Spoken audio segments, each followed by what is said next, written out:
One of the single biggest questions I get is, do you know anyone who can teach me how to tell stories?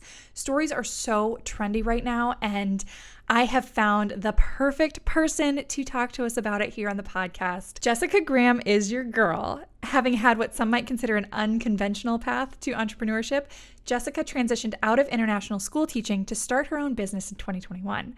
Although she was determined to have a business that felt like an extension of her purpose, the journey there required a lot of interpersonal development and exploring her own inner voice. She leveraged her passion for storytelling to break down barriers, build emotional connections, and started a business supporting others on their journey to build personal brands in a way that felt authentically aligned by sharing their personal experiences in an impactful yet tactful way. Now, Jessica is the go-to brand story strategist for impact-driven entrepreneurs, coaches, and creatives who want to attract the right clients by making meaningful connections with their audience, not shallow exchanges. So, Jessica, welcome to the podcast. Hey, my name is Sylvia B, and I am obsessed with business, marketing, and as an Enneagram Type 4, what makes you stand out from the crowd. I'm a business and mindset coach, wedding photographer, ex-engineer, and mom to 2 little boys. I teach photographers and creatives how to find success in their passion without sacrificing your values or identity, and bring in experts from all walks of life who will transform the way you see your business and help you build a life that truly fills your soul. Get ready, because we are going deep into topics from marketing to motherhood to mental health and everything in between. Welcome to Wide Open. Jessica, thank you so much for being here. I know my audience has been begging for this conversation, so welcome to the podcast. Thank you for having me. Happy to be here. Before we jump in, tell us a little bit about who you are, what you do, and how you got where you are. Yeah, I'll try to wrap it up kind of quickly because it seems like a legacy of stories. But I started out as an international school teacher. And before teaching, I was always on the hunt for I really wanted to do something that felt meaningful and purposeful and aligned with my gifts. And then when the opportunity to teach came along, I was like, I think this is going to be it. So I was really excited. Plus, the opportunity was overseas. So I got to have that experience of living abroad, which I always wanted to do. But fast forward 3 years into it, I had to wave the white flag and just say, this really isn't what I love doing. But I wasn't going to just step out of it yet. I wanted to know what I would be stepping out into before leaving. So I ended up being a teacher for a total of 10 years. And through that journey of 7 years trying to figure out what else to do, one of the things that I realize now in retrospect that I was really leaning into was the building of community over stories, because I was living in all of these places where people are from all over the world, and what do you really have in common? And it was once you got into people's stories, you're like, wow, we have a million things in common that you wouldn't expect. Yeah. So when I got the opportunity during the pandemic to officially leave teaching, I grabbed onto it and started working as a copywriter. So that's how I entered into the world of actually helping other business owners and through writing. And it was a really cool experience because it showed me that what I really love is the heart behind the business. Yeah. And that comes out in the stories. So turned that into more of a brand strategy with a focus on storytelling, which is what I'm doing now. And my focus is really helping solopreneurs, because I feel and we'll get into this, I'm sure, that they really need to differentiate themselves in a bigger way, in a different way. And what better than differentiating yourself through your stories? So that's what I'm doing now. Yeah, I love that. So how did you kind of make that switch from your teaching job into the copywriting? You said that you made the switch, but did you start it as a side hustle? Did you jump 2 feet in? What was kind of the path there for you? Yeah. So the last year of teaching, I was building my copywriting business on the side. So it kind of started as that side hustle, but I knew like I'm going to scale this where it's just the only. And so that's what I did. And through that time, I was really focused on like developing those skills and learning everything that I could, because I had always been a writer, always blogged, in charge of every writing content that I had to do as far as like any kind of communication for my team. And it was funny because I was kind of like resentful of that, but now I'm like, oh, it's because I was good at it. So just embrace it. So yeah, I just like really honed in on like, what does that mean in this capacity? Because it's a little different than just like communicating information. But yeah. Right. So that kind of leads into my next question, which is, how did you kind of realize that stories were the thing that was going to make you money? Like you talked about stories being a way to connect and a way to like get to know people and connect with people. But how did you figure out that it was the stories that were going to take you to the next level, the next thing that you wanted to do? Yeah. So on a personal experience, like as I was building my business, and I knew like I'm trying to get myself in front of more business owners and establish myself as like the go-to brand messaging girl. So how am I going to do that? And there was one story in particular that, like, before I decided to start my business, I had gone through a divorce that was like a years long journey of, healing and the whole thing. And so when I started my business, part of the fuel that got me to keep going was almost like this sense of, because I was always told that like you could never do this and you would never be successful at it. So it was almost like, I'm going to show you. So that was kind of this like backstory to what I was doing. But I was like, I don't think I really want to talk about it. But I knew that if I did talk about it, it was going to be something that like people would resonate with. And then one day, on a very like flippant day, I was just like, I'm just going to share it. So once I shared that story, got a lot more engagement and like started to see a little bit more of the fruit from sharing a story, I was like, I think I'm going to keep doing this and just see what happens. But going back, like my first show of what storytelling and the impact of it was I grew up in a house where no one was really sharing anything. There wasn't any kind of like truth telling, a lot of secrets, a lot of hidden things. And so I went through like my whole journey of like therapy and got into some support groups. And in those support groups, that's the first time that I ever saw like people sharing truth and sharing their stories in a really truthful way.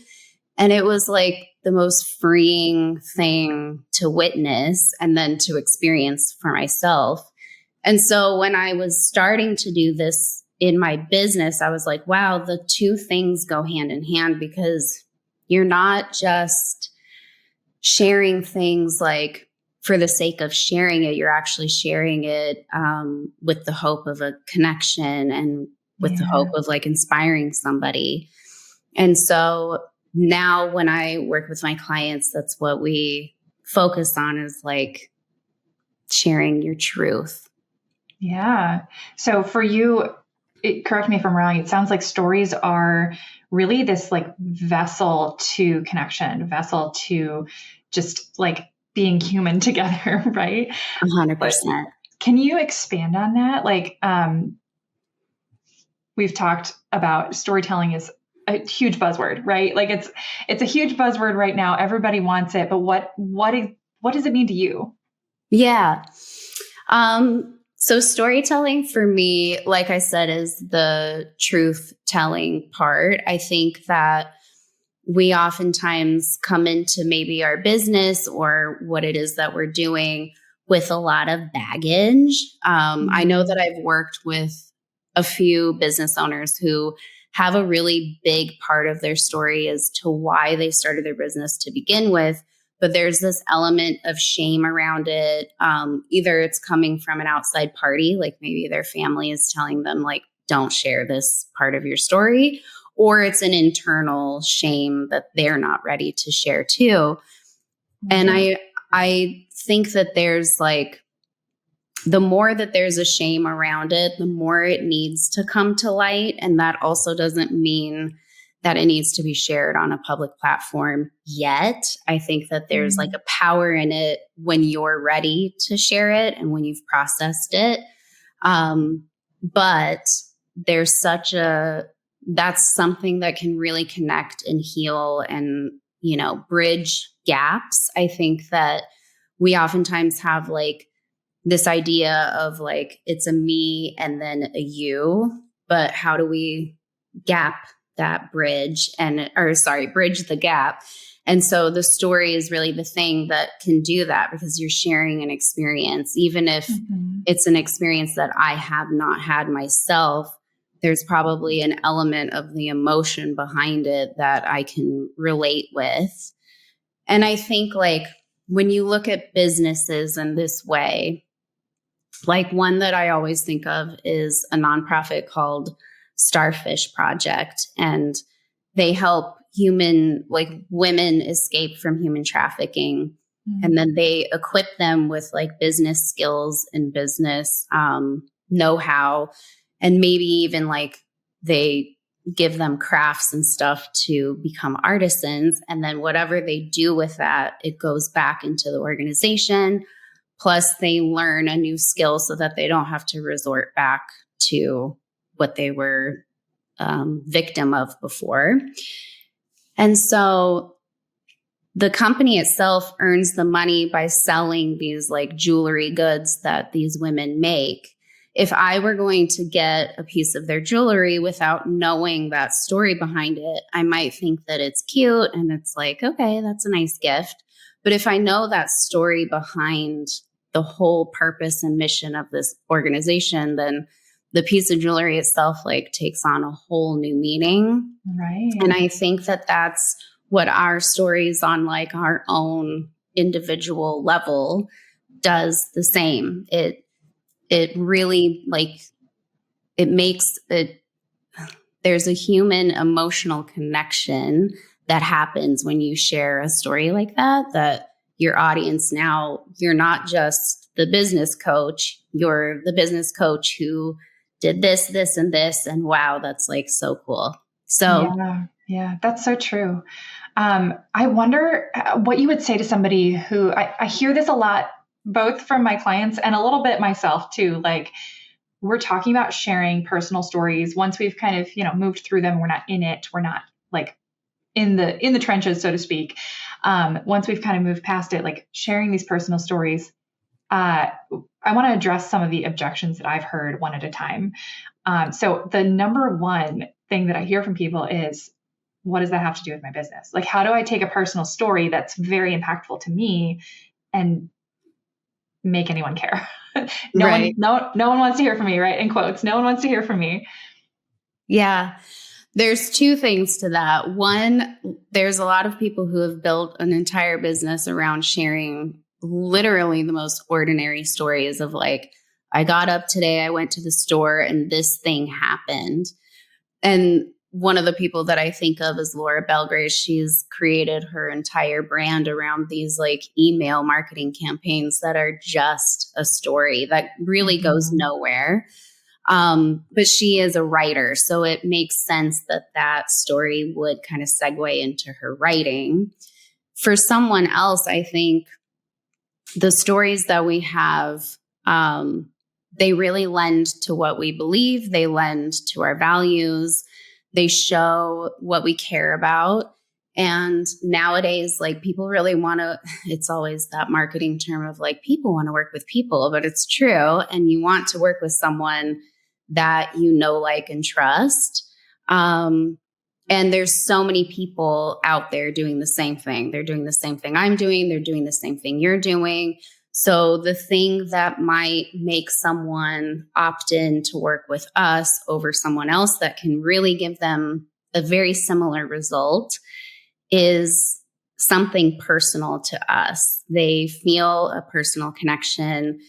Usually it's going to, like, when I work with someone based on that, it's like, I could see myself like going to have coffee with them or like meeting up for a happy hour. It's like that friendliness and that rapport that you build, especially with the service provider. So it makes a difference.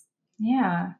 I think I also see a lot of people concerned that they're going to share something that repels the wrong people. Like, we've all seen those creators who are, or business owners who are just sharing like every little thing and just like complaining and like, so how do you decide which stories you should share, which stories are going to connect with the people that you want to connect with? How do you figure that out? I think it all comes down to your values. I mean, if someone wants to share every little piece and they want to be complaining, then that's maybe what they value. They really value complaining. And they probably will attract their people, like other people who also are like, yeah, I like sitting around and just like complaining about life. But if you think about like what your values are, because that's one of the first things that I like to really hone in on with my clients is like, what are your values? And these are not just like, I want to deliver quality work. It's like, what do you value like in your life, even if it's not directly related to your business, but it will be because everything is related back. Like it's all interconnected. So when you really know what your values are, you can always like measure a story against that.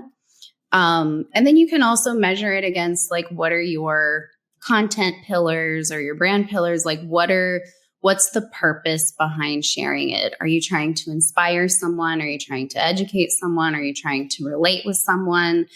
So if it ticks those boxes or one of those boxes, chances are it's a good short story to share.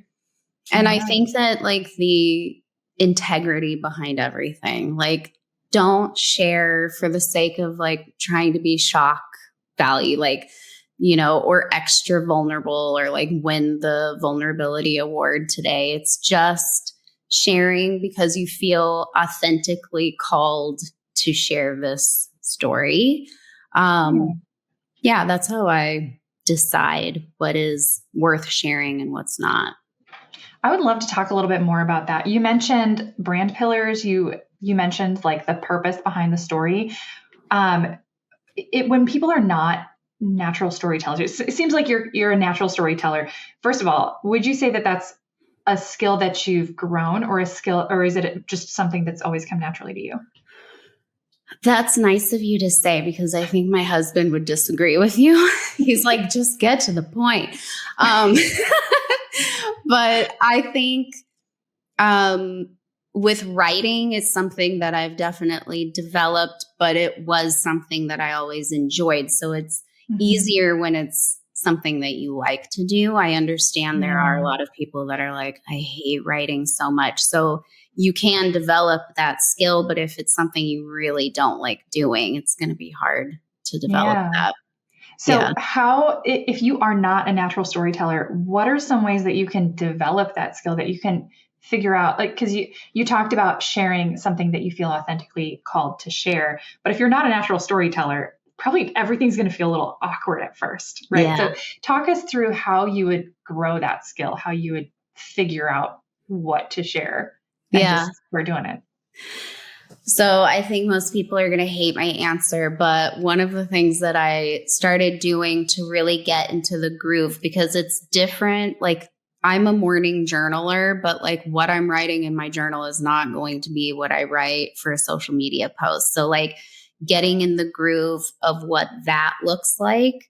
So I would just wake up every morning and set aside 30 minutes of time at some point. It's not right when I wake up, but at some point in the morning, because I feel like our morning brains are the freshest for things like this. Maybe not every morning brain is like this. So whenever your brain is the freshest, set aside 30 minutes of time. And what I would do is just keep a note on my phone of things that inspired me through the week. So it could be I listened to a podcast and something they said really made me think. It could be a conversation that I had with a friend. It could be a million things. Like, we are inundated with stuff all the time. So you're going to have ideas if you start paying attention. Yeah. So just have like a little ideas note and then go into that note and see which one you can practice elaborating on and telling a story about. One of the things that helped me when I was learning how to write a story for a piece of content, like let's say an email, is write the story out from beginning to end as though it was a chronological event, but then go back and find like what the peak of that story was and rewrite it, but with the peak at the beginning of your email, because that's what will hook someone in to actually read it. Yeah. And then you can practice. I'm a long-winded girl, and I'm also a long righty girl. So it's hard for me. Like, I'm taking my own advice here, but trim as much down as you possibly can without losing the emotion behind it. And I think, being mindful of like the sensory parts of it is really enticing. Someone likes to read something where you're describing a smell or you're describing what you're seeing, and not just giving like fact, because that's not going to be very enticing. But I would just say, like, just start with something, and whatever it is that you're practicing, you don't have to post it yet, but I would encourage you just to start posting. And the best place for me to start, especially if you're like very wary of it, is going to be in your social media stories, because it's something that's not permanent. It's up there for a temporary amount of time. Just post like a series of stories with like one little piece of your idea in it, see how it goes, and then play with it and watch what other people are doing that you are engaging with their content. Why are you engaging with it? Start being a little more mindful of what you're naturally drawn to. Mm-hmm. Yeah. Okay, so I just want to pull out a couple of the things that you just said. Yeah. Because you really broke it down for us. So that was super valuable. And I want to make sure that everybody like got the bullet points. So step one would be keep an inspiration list, things that have inspired you or impacted you throughout the week. And then sit down, write it in chronological order. Step two, write it in chronological order with an emphasis on senses and emotions. Step three then would be find the hook, find the peak or the climax of the story and put it at the beginning. And step four is do it again. I love it. That's perfect. Yeah. Thanks for summarizing that. That was great. No, that was fantastic. I just want to like really, yeah. Because I think that's exactly what people are looking for. I tell people to practice storytelling, and I get a lot of pushback. So I would love to hear about what you see as some like barriers or mindset blocks or whatever it might be that's holding your clients back when they first start, holding them back from actually starting, even with that step-by-step framework. Yeah. I think the biggest setback or limiting belief that I hear the most often is, I don't have a story to share. My life is too boring. Nobody cares, whatever. And I think that's something that you have to really start looking at, like, your life from maybe someone else's perspective, because maybe to you haven't done anything that seems extraordinary or something that like seems like, wow, I have the story that I moved overseas. And so that seems to be like, this wow thing. But when I look back to like, I grew up in New Mexico, that's where I was always born and raised, lived there most of my life. And I always thought that too, like, first of all, no one knows where New Mexico is. And second of all, like, no one's going to care. But now that I'm older and I see that like there's so many experiences from where I grew up that are very unique to me and what I experienced that a lot of people wouldn't know of, they wouldn't have like experienced themselves, then you can start to like pull those stories out. I like to go through creating what I call like a story bank, and it's just pulling out different events of your life that are you, that make up you. So you can literally go through year by year of little events that maybe you remember. Some of the practices that I like to do with clients is go through an old photo album, because you're always going to remember stories when you look through old photos, or like bring some music up from the decades, like your high school Oh, music is going yes. to for sure generate some good stories. And just start writing those down, because you do have stories to share. They might not just be like these big challenges or a big hurdle or a big rock bottom, but I guarantee you have those too. But you can start with these ones first, of like, who are the main people and characters in your life that have made a big impact on you? What were some challenges, or what was something that you've experienced that maybe felt like a big hurdle that you had to overcome? And none of this stuff has to do directly with your business, but it can all be tied back into your business, I guarantee. But that's kind of the suggestion, where I would say just start at least like looking through your life and kind of tracking your events. Yeah, I love that. One of my favorite like sayings that I use for myself all the time is, what's ordinary to you is extraordinary to someone else.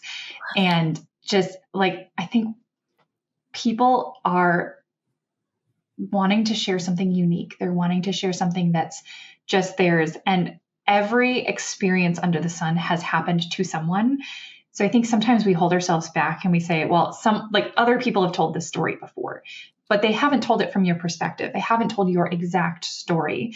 And there's going to be a nugget in there that no one else experienced. No one else had your same parents, had your same best friend, had your same sibling. Like no one else was you and had the exact set of experiences that you've had that led up to that one experience that is shared by so many people. So every story, even though every story under the sun has already happened, it's also every story under the sun is completely unique, because you bring the little nuances of yourself and the people that are involved in the story. Yeah, exactly. Yeah. And I think like there's so much to say when it comes to like, because when we're building a brand, we oftentimes like look at what's that key differentiator. And a lot of people really struggle with that because they don't know what makes them stand out. But when you start looking back through your stories, I feel like that's usually like you're going to find a golden thread in your stories that have happened. It's happened throughout your life that somehow is a big piece of what you're doing in your business now. Either it's like part of your process or your approach or the type of client that you really want to work with. It plays a role. And so the stories that you share, like my motto is your stories matter. I think everyone has stories that matter, period. Yeah. This is actually literally what I did in order to figure out what sets me apart in my wedding photography business. Is I went through and I literally wrote down a list of like, okay, what are some significant things that helped make me who I am? Whatever I mean, it's everything from like, I grew up with 4 siblings to like growing up in a tiny farm town in Iowa to like that one thing that happened when I was a teen. Like all of these little moments throughout my entire life have made me who I am. And then, like you said, looking at all of that together, you start to see these threads, these things that are important to you because of the experiences that you've had. And if those values are then tied to your business, it's so easy to be like, okay, well, this is part of what made me value that. And therefore, when I tell this story, it's so easy to then tie it into the value that I found by listing out these stories. So I love this method and I love everything that you're saying. I think it could be so powerful. And I think for me, I took the step to like get as far as values, and then I stopped. Like I haven't used the stories that have made me who I am in my wedding photography business. And now I'm feeling very inspired to go and do that. Oh, good. I love that method. I love how you broke down that process, because that's exactly what I encourage my clients to do too. Because it really is, once you know what you care about, guarantee it's like a big part of your business, even if you haven't recognized it yet. So once you recognize that, it's a huge part of your brand building. So good for you. Thank you. Yeah. Thank you for the advice. Yeah. So I have also run into people who are like, well, I don't really remember my childhood, or I don't really remember, anything before I was 18. What would you say to someone who's just having a hard time coming up with stories? I mean, sadly, if you're having a hard time remembering something before you're 18, there might be a trauma that occurred. So I would definitely explore healing, whatever that might be. For someone who says that they haven't had a story, I mean, again, it really is just generating, like going back through, even if you start at 18. If you're 19 and you start at 18, then that's a little bit of a problem. But if you're older, then you can go back and kind of go through that process. But if there's something that is holding you back from sharing, because I do think most of what holds people back from sharing is some sort of block, some sort of limiting belief.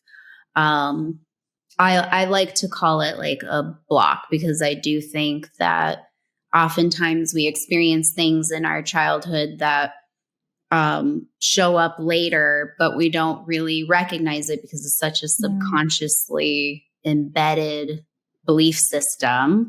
And so when we start to work on ourselves and really untangling that stuff, that's when we can start to own up to what it is that we've experienced and kind of take that ownership over your part of the story. Because I think that's a big part that I had to go through with my own experiences. Is I always had a story that like nobody in my childhood really cared about me. Like that was something that then affected me a lot later.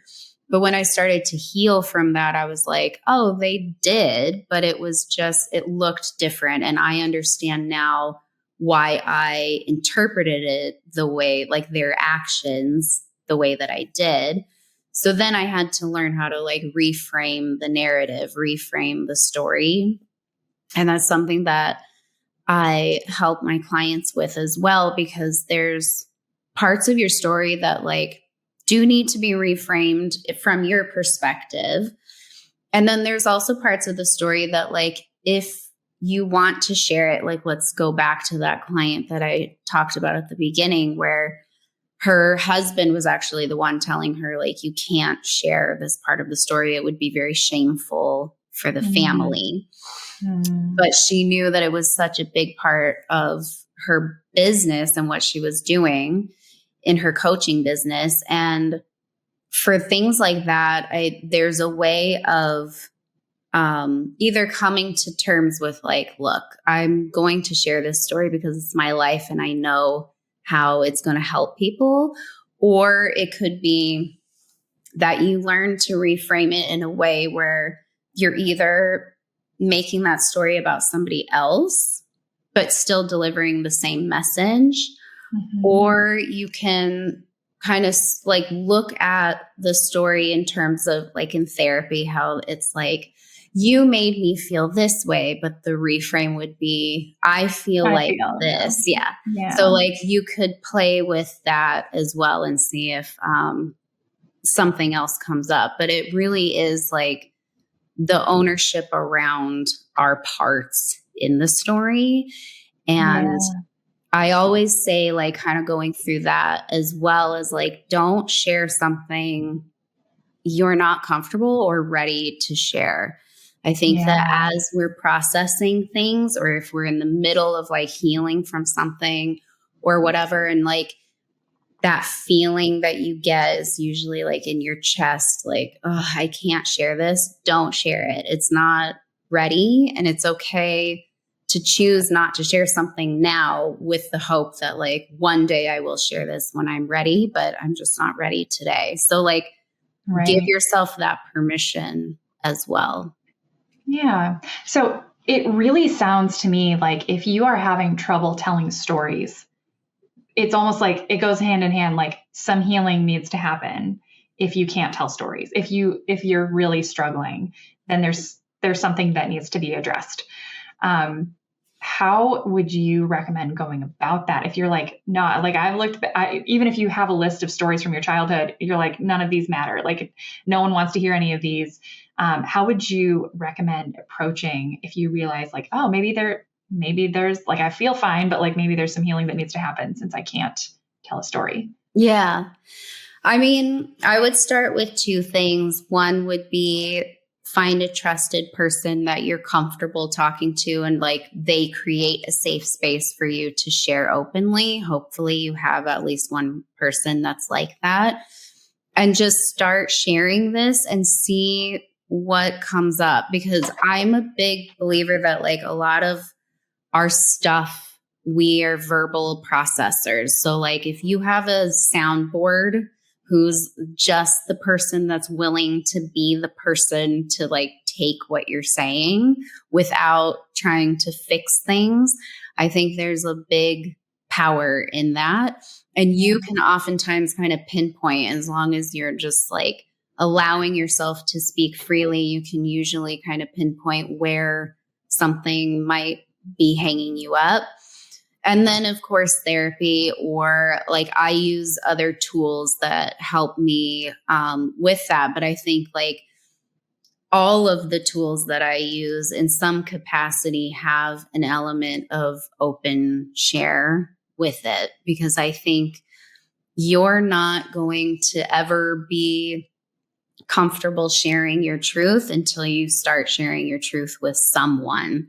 And it doesn't mean you need to share your truth with the public before you share it with someone that you know would love you unconditionally and is a safe person to share with. So I would start there and just see what comes up. Yeah, I love that. That's fantastic advice. The other piece of everything you just said was that reframing. So kind of going back to what we were talking about earlier, where like we all know those people that are just on social media complaining. We said earlier, those people are going to find their people, right? But maybe it is that they can tell all the same stories with just a reframe. So let's talk about reframing and how we can maybe like learn how to do that. And I think it comes back to healing too, right? But in the moment, if you're like having this experience and you're feeling fired up about it, you want to share it, but it's kind of negative, you're feeling negative about it, what would your recommendation be? I love that. And like as you were asking me that, I have someone in my head that every time I see their LinkedIn, I'm like, wow, I can't believe, but she has her followers. So I think if you were really wanting to reframe something and get away from it being a negative thing and kind of twisting it, first of all, always just free write. It's just like I'm saying with the free verbal process. I think when you allow yourself to get it out of you, then that's perfect. So start there. And then I would read back through it and just kind of see like, first of all, are there details that can be left out that then kind of soften the negativity? Because I think sometimes the message itself is important, but like the details aren't as important as the message. So like see if you can strip some of those, like who it was, what they said, like all those details that like, it could ick people, take that out, but you could still share the message. I actually see that quite a bit in a lot of the people that I admire and that I follow, is if they are going to share something that is like has a negative connotation around it, like someone was critical of them or someone was rude to them or something. First of all, the message is always there. It's either they're going to make it a humorous thing and make you laugh about it, or it's going to leave you like empowered or inspired in some way. Yeah. But the thing that I love about what they do is it's always leaving out the details. I don't know who the person is. They don't name the person. They leave everything so even if a friend was to read it, they probably wouldn't be able to pinpoint who it was and when this happened, because those are the details that just don't matter anyway. So that's what I would say is like really know the message that you're trying to deliver and then strip details. Right.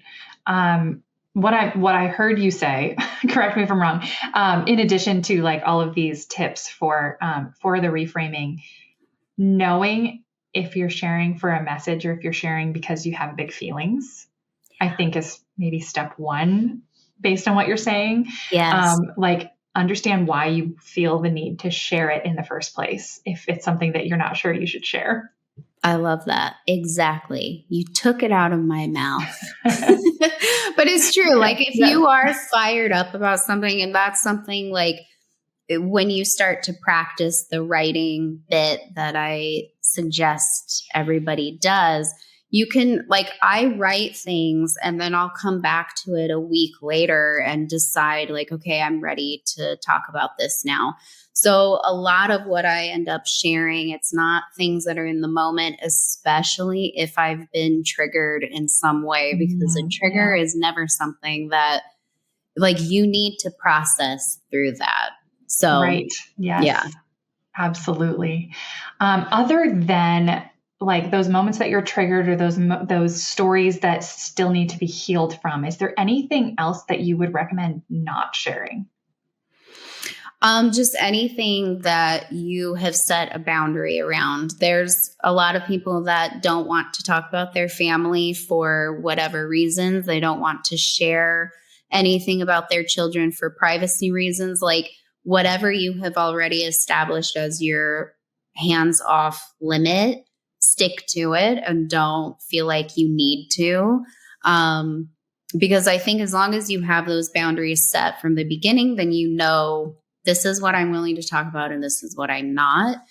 Yeah. The only other thing that I would say, like with not like something not to share, is like what we've already said, which is don't share something out of like a place of feeling triggered or a place of a lot of feeling. Just avoid that, let it sit for a little bit and see later if it's something that you want to share when you've regulated your nervous system a little bit.